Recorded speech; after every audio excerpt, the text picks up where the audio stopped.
नई energy checking करने के लिए चले आया हूँ। Welcome back to Mahakali tarot and Nidhwan YouTube channel. और अभी मैं आपके और आपके पर्सन के एनर्जी चेक करूँगा, देख लूँगा इस टाइम पे वाइब्स क्या है। अगेन एक चीज़ कि ये कलेक्टिव रीडिंग है, क्योंकि मुझे ऐसा लगता है कि every reading is an advice और इज़ एन गाइडेंस। तो इसको अगर मैं प्रेडिक्शंस के तरीके से आपके सामने पेश करूंगा तो आपको शायद लगेगा कि आपकी रियलिटी को मैं बोल रहा हूँ, बल्कि ऐसा नहीं है।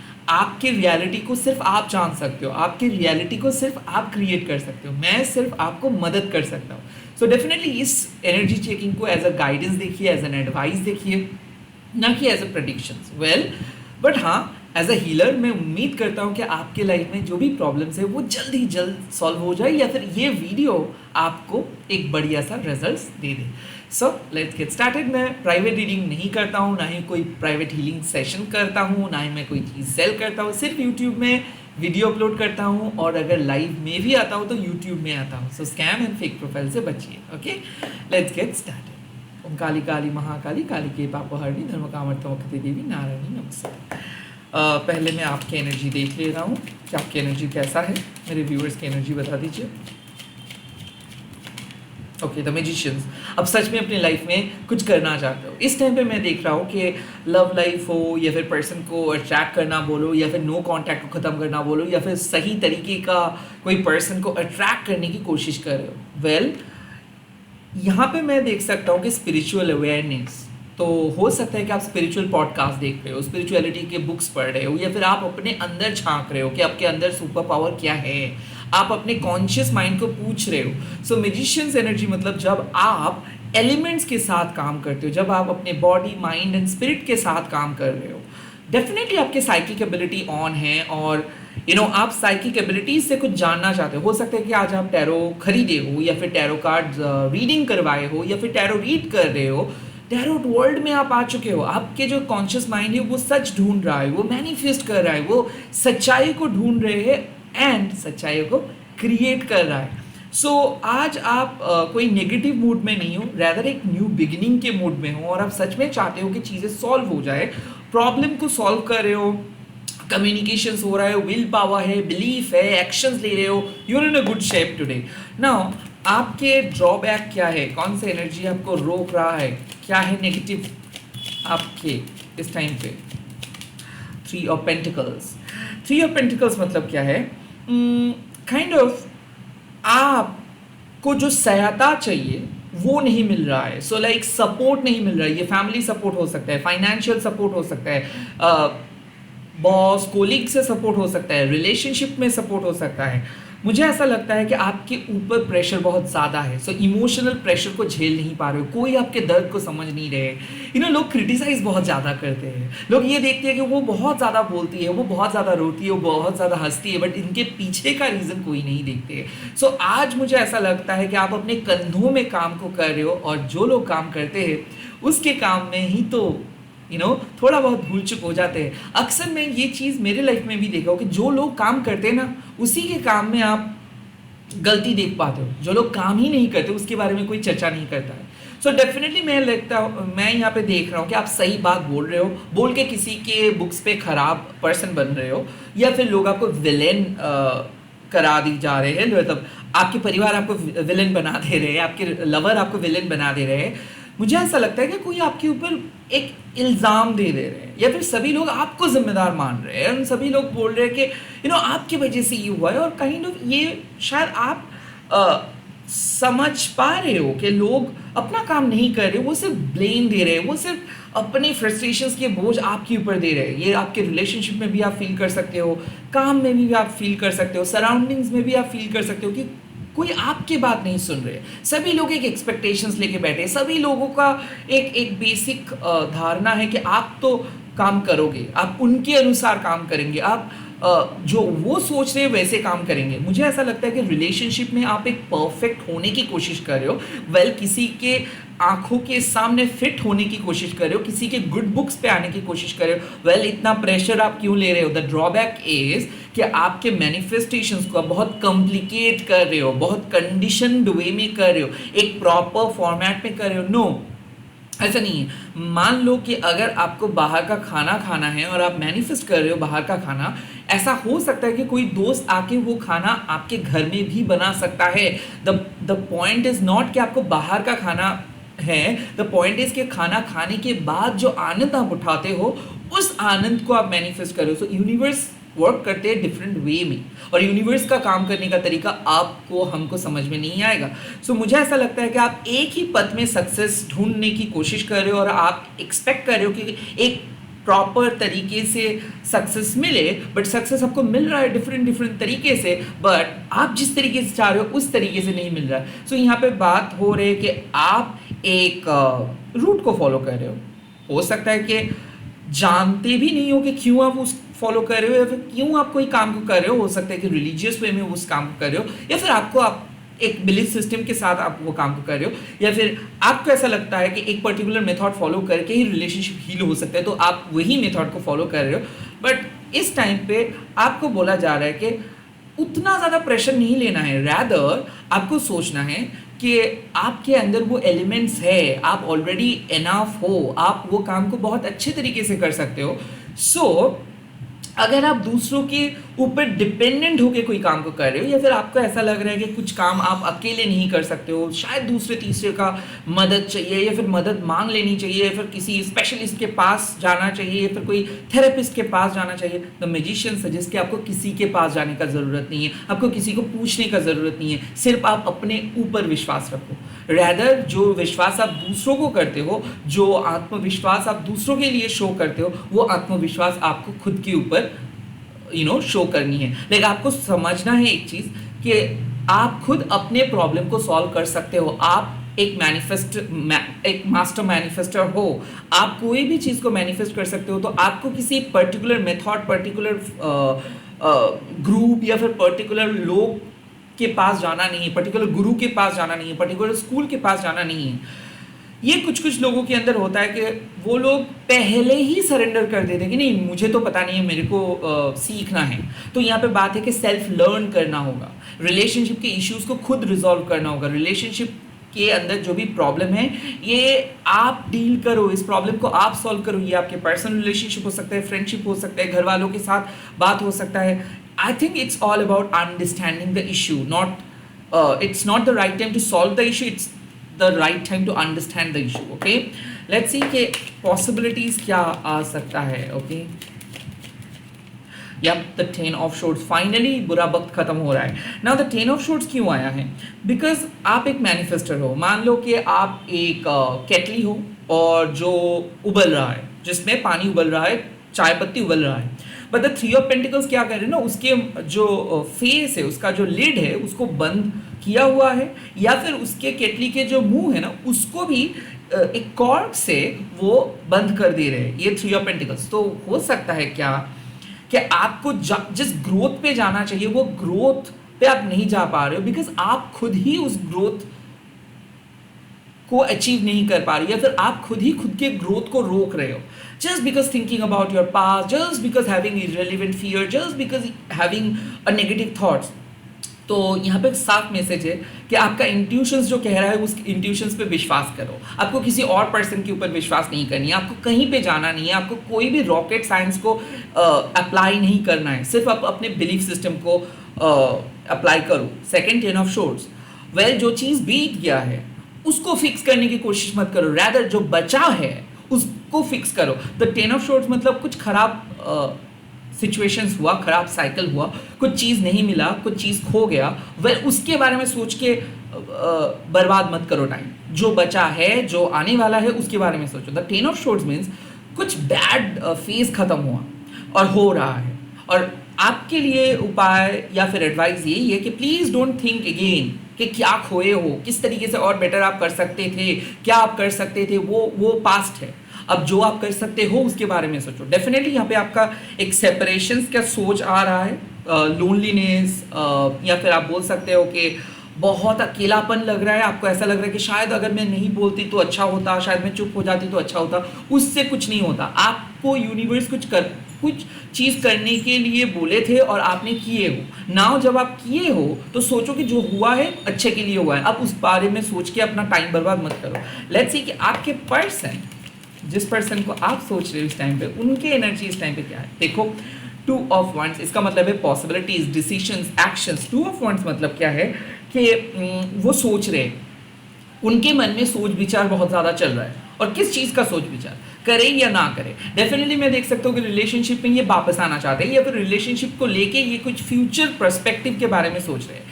हो सकता है कि आप लोग ट्रैवल प्लान कर रहे हो सकता है कि कैसे वो आपके लाइफ में वापस आएंगे, इसके बारे में उनके सोच विचार चल रहा है, वो डिसीजंस लेने की कोशिश कर रहे हैं। But the 2 of wands means कि ऐसा हो सकता है कि आपके पर्सन को जो सोचना चाहिए वो अभी उस तरीके से नहीं सोच रहे, वो अपने निजी झमेले में फंसे हुए हैं। रेदर उनको शायद आपके बारे में एक बार सोचना होगा, आपके तरीके से एक बार सोचना होगा, आपके साइड में आके एक बार सोचना चाहिए था, बट वो नहीं सोच पा रहे थे। 2 ऑफ वंस मीन्स कि उनके अंदर वो पॉसिबिलिटीज़ है। ओके, अगर वो सच में चाहते हैं कि ये रिलेशनशिप के प्रॉब्लम को ये सॉल्व करेंगे, या फिर सेपरेशंस को सॉल्व करेंगे, या फिर रिलेशनशिप को ये नेक्स्ट लेवल पे लेके जाएंगे, तो ये ले जा सकते हैं। इनके अंदर वो खासियत है, वो कैपेबिलिटीज़ है, वो गुड एनर्जी है, गुड वाइब्स है।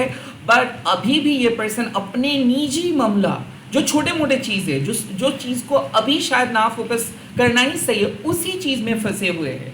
तो ये 2 ऑफ शॉर्ट्स नहीं है, लाइक ये इनडिसिसिव नहीं है, इनके अंदर वो ताकत अभी अवेलेबल नहीं है। लाइक जैसे कि एक मैच बॉक्स आपके हाथ में है, बट वो काफ़ी नहीं होता है, राइट। एक मैच स्टिक आपके हाथ में होना चाहिए अगर आपको रोशनी ले आना है तो, नहीं तो नहीं जलेगा। मैचेस मैच बॉक्स से कैसे चलेगा, राइट, मैचेस चाहिए। सो ये सिचुएशंस ऐसा ही है, आपके पर्सन के पास सब कुछ है, बट वो अभी भी सोच विचार, अभी भी मन में calculations, cross calculations, back calculations हो रहा है। अब किस चीज़ का कैलकुलेशंस, क्यों ऐसा हो रहा है, लेट मी सी। वो क्यों डिसीजंस लेने से डर रहे। द क्वीन ऑफ कप्स, इनको डर है इनके फैमिली को लेके।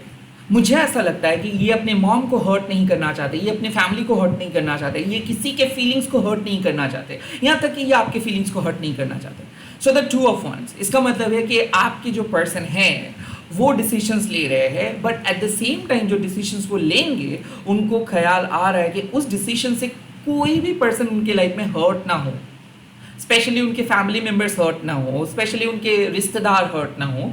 तो द क्वीन ऑफ कप्स मतलब उनके ऊपर इमोशनल प्रेशर क्रिएट करे, या तो थर्ड पार्टी या फिर फैमिली, कोई उनके फैमिली मेम्बर्स को पता है कि ये बहुत ही इमोशनली सेंसिटिव पर्सन है, तो इनके सामने अगर कोई ड्रामा क्रिएट किया जाए तो ये अपना काम नहीं करेंगे, अपना बात नहीं बोलेंगे। मुझे ऐसा लगता है कि यहाँ पे एक इनके घर में कोई फीमेल सदस्य ऐसे है जो इनको फुसला के बहकाने की कोशिश कर रहे हैं, जो इनको अपना काम नहीं करने दे रहे, जो इनको इमोशनल ब्लैकमेल करे।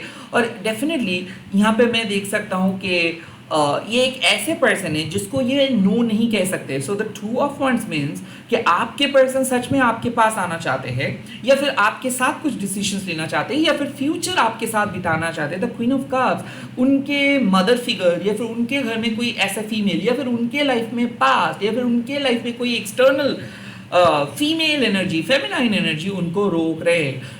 इनको डर है कि इनके डिसीजंस किसी को हर्ट ना करे, या फिर ये इनडायरेक्टली आपको हर्ट नहीं करना चाहते। तो ऐसा है कि शायद हो सकता है द 2 ऑफ वंस पछतावा, कि ये कुछ ऐसे बोल दिए थे, कुछ ऐसे बात किए थे, अब इनको पछतावा आ रहे हैं, और इस सिचुएशंस को कैसे फेस करें, लाइक आफ्टर झगड़ा, after arguments, after brutal arguments, कैसे फिर से बात स्टार्ट करें, ये सोच रहे हैं। एनीवे, इनके मन में मैं क्या बोलूँ, इनके मन में एक तूफान चल रहा है, और वो तूफान है कि कैसे इनको नेक्स्ट एक्शन लेना है। ये बहुत सोच में है, और द क्वीन ऑफ कप्स ये किसी को हर्ट नहीं करना चाहते, या फिर इमोशनल प्रॉब्लम इसको खींच रहे हैं। हो सकता है कि इनके पास नेक्स्ट एक्शंस नहीं लेने के लिए बोल रहे हैं, इनके पास इनको रोक रहे हैं। पॉसिबिलिटीज़ क्या है, आपके पर्सन की पॉसिबिलिटीज़ क्या है इस टाइम पे, क्या possibilities. Okay, the 10 of pentacles, ये पर्सन आपके पास आएंगे। ये पर्सन मुझे ऐसा लगता है कि ये एक फिक्स पर्सन है। हो सकता है कि आप एक Aries Leo Sagittarius Taurus Virgo Capricorn या फिर कैंसर स्कॉर्पियो स्पाइसिस के साथ हो।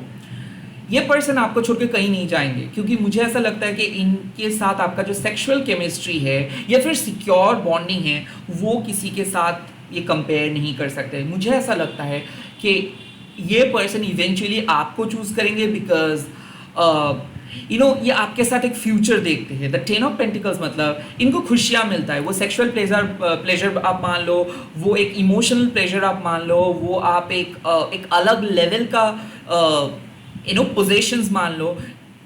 इनको लगता है कि आप उनके अमानत हो, आपको ये किसी दूसरे के हाथ में नहीं दे सकते हैं। Now the 10 of pentacles means कि ये पर्सन फैमिली से डर रहे हैं, या फिर ये पर्सन किसी को हर्ट करने से डर रहे हैं, या फिर ये आपको हर्ट किए हैं। तो इनका डर है कि कैसे आपको वापस अपने लाइफ में बुलाया जाए, या फिर कैसे आपके साथ प्रॉब्लम को सही किया जाए, या फिर कैसे अपने फैमिली के प्रॉब्लम को सही किया जाए, या फिर कैसे फैमिली में आपको बुलाया जाए, आपका एक्सेप्टेंस करवाया जाए।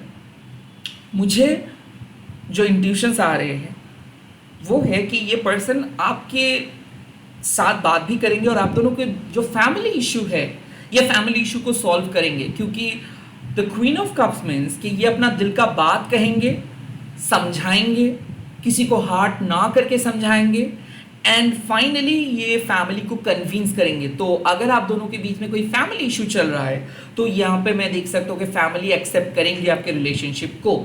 या फिर अगर मनीटरी इशू चल रहा है तो वो पर्सन मनीटरीली सक्सेसफुल पहले होंगे अपने कैरियर में, उसके बाद ये आपके पास आएंगे। 10 ऑफ पेंटिकल्स का कार्ड मतलब अबंडेंस का कार्ड, तो यहाँ पे 10 ऑफ शोर्ड्स भी आया है, 10 ऑफ पेंटिकल्स भी आया है। तो मुझे ऐसा लगता है कि अब शादी होगी, अब आप दोनों को कोई रोक नहीं सकता है, अब आप दोनों का एक फुल एंड फाइनल कमिटमेंट होगा। एंड द 10 ऑफ शोर्ड्स मतलब रिलेशनशिप में जो भी थर्ड पार्टी था, जो भी खराब साइकिल था, जो भी कार्मिक बैगेजेस था वो खत्म हो चुका है। लेट्स सी कि आप दोनों के लिए अब क्या डिवाइन एडवाइस आ रहा है। ये म्यूचुअल डिवाइन एडवाइस है, आप दोनों के लिए क्या एडवाइस आ रहा है इस टाइम पे। वेल इस टाइम पे एडवाइस आ रहा है the tower with the page of wands. इसका साफ मतलब है इसका मतलब है कि out with the old in with the new. ये पर्सन बदल चुका है, आप बदल चुके हो, कुछ ऐसा आप दोनों के बीच में हुआ जिसके कारण सब इक्वेशंस बदल चुका है। अब आप दोनों का ग्रोथ को कोई नहीं रोक सकता है। अब देयर इज अ फ्यूचर, अब there is a new horizon. अब आप दोनों एक साथ बात करोगे, अब फिर से कुछ चीज स्टार्ट होगा। सो मुझे ऐसा लगता है कि सेपरेशंस होने का डर था, अब सेपरेशंस हो गया है। फैमिली इशू की वजह से शायद सेपरेशंस हुआ है, या फिर फैमिली मैरिज सेटअप किया है, जो भी है। द टावर मतलब खराब चीज, अगर ये पर्सन आपके लिए खराब था तो ये रिलीज हो चुका है। अब आपके लिए कोई नए पर्सन आएंगे, या फिर आपके लिए एक नए फेज आएंगे। वेल सेकंड, अगर आप और ये दोनों को प्यार करते हो but temporarily on end of चल रहा है, तो वो टेम्पररी सेपरेशन फेज खत्म हुआ है। अब आप दोनों के पैशनेट जर्नी फिर से स्टार्ट होगा। मुझे ऐसा लगता है आप लोग मिलेंगे, सेक्सुअली बहुत ज़्यादा इंटीमेट होंगे, और गहरे तरीके से आप लोग आकर्षित होंगे, और गहरे तरीके से आप लोग एक दूसरे से मिलेंगे। सो जो काम आप चाहते थे जो नहीं हो पा रहा था अब होगा। थर्ड, अगर आप दोनों हस्बैंड वाइफ हो और यहाँ पे टावर कार्ड आया है, मतलब कुछ कारण के वजह से आप दोनों का शादी टूट चुका था। वेल ये कोई कारण नहीं, आप दोनों का फाउंडेशंस था, तो वो पुराने फाउंडेशंस टूट चुका है। अब एक नए तरीके से आप दोनों मिल सकते हो। Now the page of wands means कि शायद कोई मैसेज आएगा इनके तरफ से कि आपको जाना है, अगर आप सेपरेटेड हो अपने घर में। So the page of wands means कि सेपरेशंस के बाद आप मिलने के लिए जा रहे हो। पेज ऑफ वॉन्ड्स मतलब कोई मैसेज आ रहा है, कोई मैसेज मतलब कोई ईमेल हो सकता है, मैसेज हो सकता है, व्हाट्सएप हो सकता है, किसी के मतलब बुलावा आ रहा है। सो ये कॉल करेंगे, कॉल करके मीट करने के लिए बोलेंगे। हो सकता है कि बहुत दिन हो चुका है सेपरेटेड थे आप, लाइक बहुत कुछ बीत चुका है। द टावर मतलब जो नहीं सोचे थे, जो आपका डर था वो हो चुका है, उनके बावजूद भी ये रिलेशनशिप टिक जाएगा। बिकॉज इट्स लाइक कि शायद यही एक साइकिल था अगर आप लोग हस्बैंड वाइफ हो। बट यहाँ पे और भी एक चीज़ है, मुझे ऐसा लगता है कि अगर एक ओल्ड रिलेशनशिप के लिए आप इंतज़ार कर रहे हो कि कब आएंगे कब आएंगे कब आएंगे, द टावर कार्ड मतलब वो रिलेशनशिप शायद आपके लिए बना ही नहीं था और आपको वो अंदाज़ा हो जाएगा। शायद आप देख लोगे कि वो किसी और के साथ रिलेशनशिप में चले गए हैं। शायद आपका इंट्यूशंस ऑलरेडी आपको बोल ही दिए थे कि ये एंगेज हो चुके हैं, इनके शादी हो चुके हैं, और इसीलिए शायद आप ऑलरेडी किसी नए पर्सन के साथ बात करना स्टार्ट किए हो, या फिर कोई और पर्सन के साथ आप बात कर रहे हो, बट फिर भी आप ये रीडिंग देख रहे हो क्योंकि आपके अंदर एक इनर गिल्ट चल रहा था कि क्या आपने सही डिसीजंस लिए, क्या सही टाइम पे आप मूव ऑन किए, क्या सही करना मतलब क्या आप काम वो मूव ऑन करके सही किए हो। द आंसर इज येस, क्योंकि आपको पहले से ही पता चल गया था, बिकॉज आप एक पेज ऑफ वॉन्ट्स हो, आपको पता चल जाता है और इसीलिए आपने मूव किए हो, और देखिए कि आपका मूव बहुत अच्छा रहा है। सो द पॉसिबिलिटीज बहुत सारे हैं, but the main thing is कि कुछ चीज़ जो आपके लाइफ से रिलीज हो जाने का था वो रिलीज हो चुका है। अब एक न्यू बिगिनिंग आ रहा है, या तो ये एक मैसेज उनकी तरफ से आपको मिलेगा, या फिर बुलावा आएगा, या फिर आप लोग मिलने वाले हो, या फिर आप लोग कहीं पे जाने वाले हो। जो भी था, जो भी चला गया है, वो शायद आपके लिए बना नहीं था, बट जो आ रहा है वो बहुत अच्छा होगा। ट्रस्ट मी, वो बहुत ही अच्छा होगा। इसी के साथ इस रीडिंग को खत्म कर रहा हूँ। आप लोग कमेंट सेक्शंस पे लिख दीजिएगा डिवाइन न्यू बिगिनिंग, एंड इस वीडियो को शेयर कीजिएगा हैशटैग लेके Mahakali tarot Anirban. Bye, take care. मैं बहुत जल्दी मिल रहा हूँ और नए वीडियोस के साथ। आप लोग देखते रहिए, and please do subscribe my channel. Bye.